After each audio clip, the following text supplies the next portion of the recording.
más detallado. Y vamos, ya con Lorenzo Ramírez, periodista económico. Lorenzo, muy buenas. ¿Qué tal? Muy buenos días. ¿Cómo estáis? Bueno, cuando parecía que la ensalada ya estaba llena, se va agravando el escenario, la tensión geopolítica, más todavía en terreno europeo. Yo quería que arrancásemos, Lorenzo, mirando, ¿no?, a lo que está siendo la tensión aquí en Kosovo, en el norte, el envío ahora que la OTAN prepara 700 soldados de refuerzo después de esas, de este arranque de semana tan violento, con esas tensiones también con las KFOR. ¿Cuál es la situación? ¿Cómo interpretas lo que está pasando aquí? Bueno, todo esto hay que encuadrarlo dentro de una iniciativa, ¿no?, por parte de los países de los Balcanes, por unas negociaciones que están en marcha para entrar en la Unión Europea. El propio Borrell hace unas semanas, ¿no?, tuvo unas intervenciones en las cuales pues ya planteaba que ningún país y ningún Estado autónomo, si queremos llamarlo así, que pudiera tener relaciones con Rusia podría entrar en la Unión Europea. Prácticamente hacer esas declaraciones empieza ahí el lío otra vez en los Balcanes. Los Balcanes es una cuestión que desde luego no se solucionó con la famosa guerra de Yugoslavia, que yo creo que además nos sirve para entender en buena medida lo que está pasando aquí, porque la guerra de Yugoslavia fue la gran operación que marcó lo que luego sería la actuación de la OTAN en el futuro, ¿no? Tenemos ahí un contexto que son problemas realmente no solucionados. Ahí se produjo pues lo que luego se vino a denominar o a crear un nuevo concepto, el concepto de balcanización, que precisamente era pues crear inestabilidad separando determinados territorios que ya de por sí pues históricamente tenían serios problemas. Y ahora vemos cómo pues hay ahí unas acciones bélicas importantes que se encuadran también en el marco de esos juegos de guerra de los que hablábamos hace unos días aquí, de ese Europe Defender Europe 2023 y el propio Defender Europe 23, que son dos juegos de guerra que se están produciendo en estos momentos y que tienen a los países balcánicos también como protagonistas, y yo me temo que pueda ser utilizado todo esto también para poder dirigir algunos efectivos de la OTAN en esa posible contraofensiva ucraniana, ¿no? Como digo, ahí tenemos unas circunstancias que no se solucionaron en su momento y que realmente pues pueden seguir generando tensiones en Europa, y podemos tener otro foco importante que sirva también para ir un poco pues mirando hacia un lado y dejando un poco atrás ese conflicto ucraniano. También en esto se enmarcaría, ¿no?, esa nueva tensión o ese nuevo enfrentamiento entre Estados Unidos y China por el tema del famoso caza, ¿no? Veremos derribos seguramente de aparatos aéreos, algunos confesables, otros sin confesar. En la medida en que sean drones, pues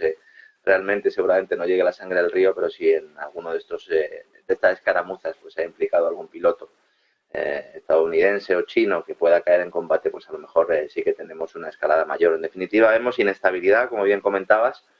Parece que hay que justificar la entrada en la recesión de alguna manera, y hacen falta muchas guerras, hacen falta muchos escenarios bélicos para generar incertidumbre, y de esa manera pues que el dólar siga siendo activo refugio, que la deuda de Estados Unidos siga manteniendo su estatus, y plantear que ese mundo multipolar al que vamos, pues intentar convencer por lo menos a los occidentales que no es lo más adecuado para nuestros intereses.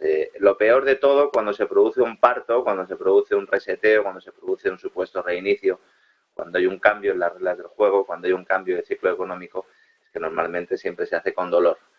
¿Qué pasa? Pues que las élites y los que realmente toman las decisiones en los despachos procuran que ese dolor afecte a los demás y no a ellos mismos, y entonces intentan manejar una serie de situaciones a su antojo que de otra manera pues podrían haber estallado de una manera quizás un poco más espontánea, ¿no? Veremos lo que sucede, pero desde luego la incertidumbre va a ser el elemento central, ¿no?, en los próximos meses.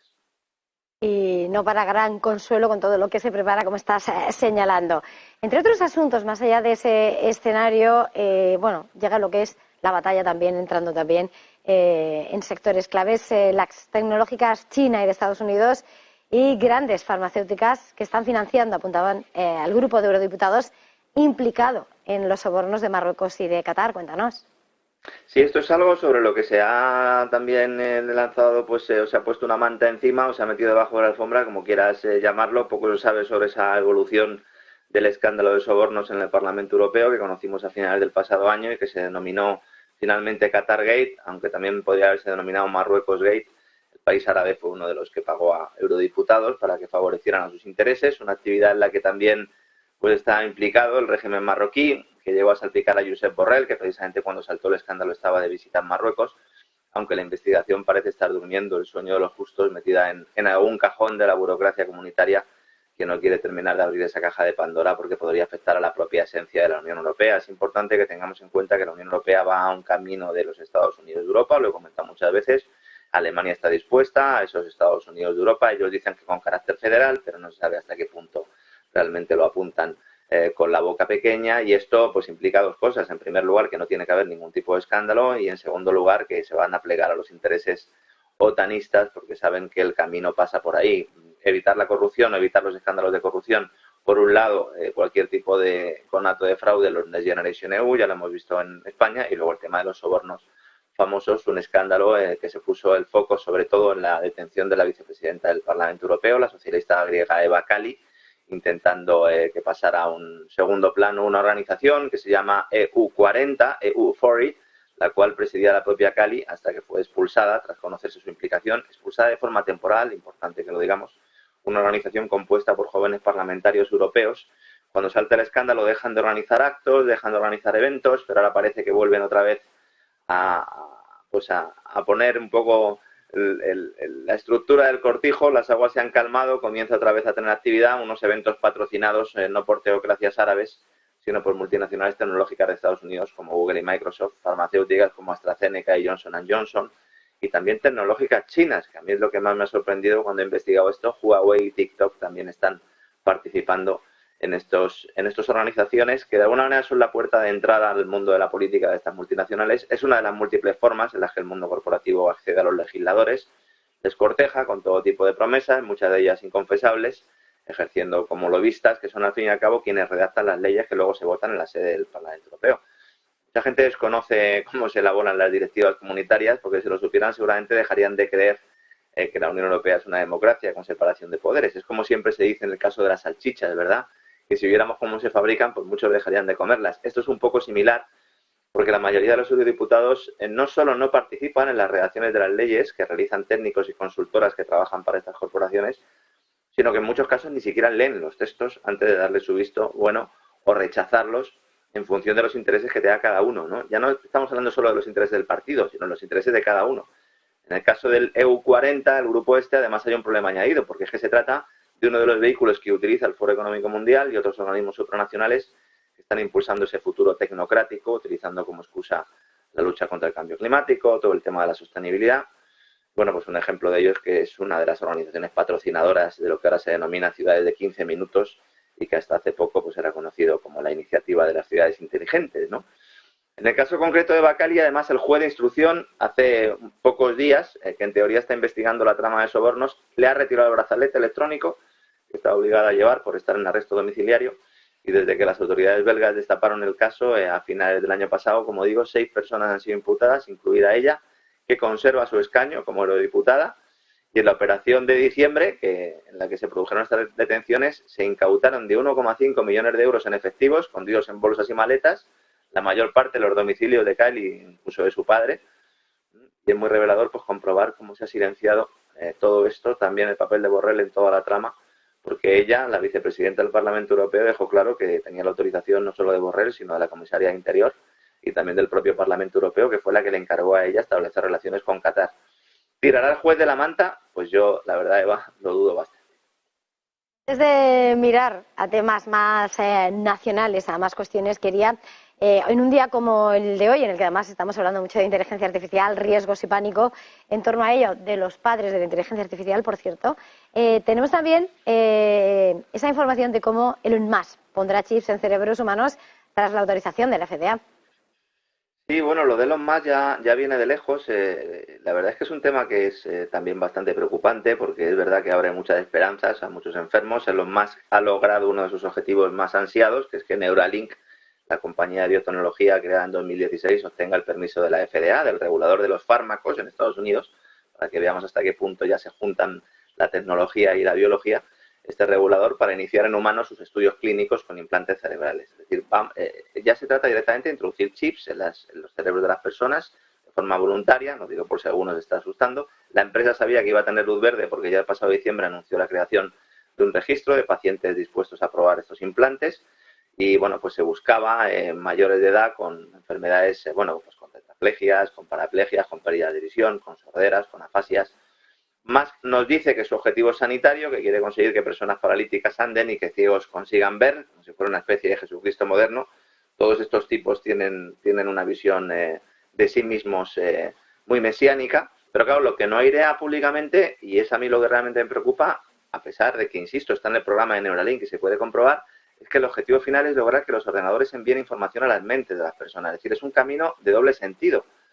Él plantea que se va a poder curar, por ejemplo, enfermedades como la ansiedad y la depresión, es decir, que se podrá crear felicidad artificial mediante la manipulación cerebral. Estamos en un salto tremendo en el ámbito tecnológico. Neuralink se hizo famosa al mostrar vídeos de pruebas realizadas con monos que jugaban a videojuegos con implantes cerebrales, un experimento además que estuvo envuelto en mucha polémica porque la mayoría de los animales fallecieron tras padecer sufrimiento extremo. Y ahora mismo Neuralink se centra en el llamado cordón neural, que es un sistema de estimulación cerebral mediante pequeños electrodos que podría ser usado a la vez como interfaz y también como potenciador cognitivo. Vemos aquí otra vez cómo se introduce esa secta transhumanista en todo esto, porque si se plantea una mejora cognitiva, Musk es realmente a donde quiere ir, según las declaraciones en las que él planteaba que o los humanos se fusionan con las máquinas o la inteligencia artificial nos hará irrelevante, decía Musk, y es algo que repite de forma continua porque él dice que la inteligencia artificial es un peligro, pero que para luchar contra ella nos tenemos que fusionar nosotros con las máquinas, algo que parece bastante contradictorio, y es que es una de las grandes obsesiones del fundador de Tesla, ¿no? Es muy curioso que cuando Musk interviene en foros donde se habla de todo esto, pues plantea todas estas ideas, advierte los peligros que acechan a la humanidad, pero luego él plantea soluciones que ahondan, ¿no?, en ese futuro distópico que para él es inevitable, donde pone su fortuna e ingenio. Él dice que al servicio de la humanidad, pero en realidad es al servicio de sí mismo, ¿no? Cuidado, porque detrás de Musk hay unos poderes importantes.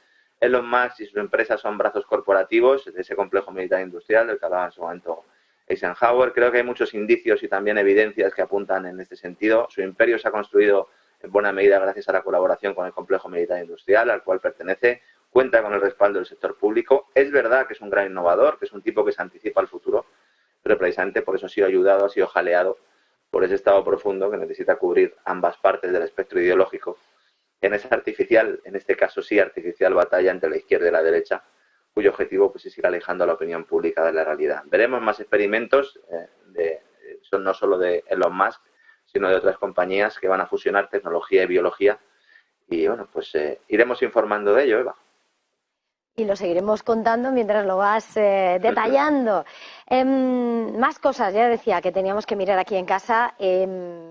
Estamos de resaca electoral y de preparativo electoral.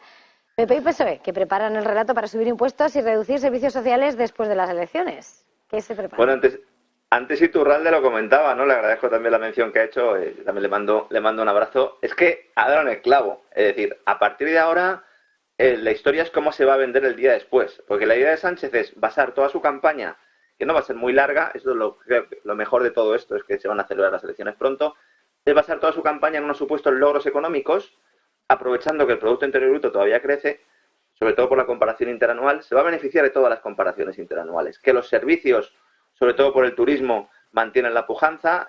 Vemos una Semana Santa que ha sido espectacular, el verano seguramente también lo sea, a pesar de que hay una crisis industrial que se mantiene ahí de forma soterrada, con una inflación que registra tasas menores debido al efecto base también, de compararla con la de hace un año, cuando los precios de la energía crecían a gran velocidad. Precisamente ayer el INE pues publicaba ese dato de IPC adelantado y le faltó tiempo a Sánchez para ya comenzar esa campaña electoral.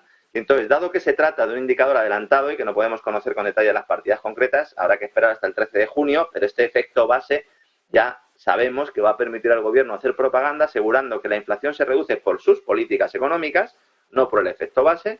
No en vano esta es una de las razones del adelanto electoral, porque el principal problema que tenía Sánchez para las elecciones era que se iba a producir en un contexto en el que España ya estaría, si no en recesión, en una desaceleración notable, y ya estaríamos en un contexto económico muy distinto al actual.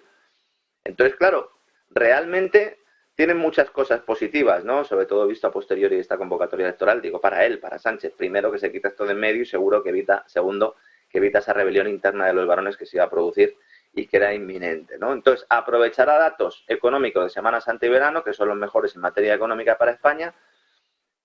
Olvidará lo que sucederá en otoño, por lo menos no lo mencionará. No olvidemos que en otoño también se elaboran los presupuestos para el próximo año, que traerán más impuestos y ajustes de gasto. para cumplir esas reglas fiscales europeas que vuelven a salir del congelador. La AIREF en las últimas horas también decía públicamente que hay que hacer un ajuste plurianual del gasto. Y otra de las bazas que va a utilizar Sánchez es la revisión al alza del Producto Interior Bruto que va a hacer el Banco de España seguramente en unos días, según ha avanzado también Pablo Hernández de COS, ¿no?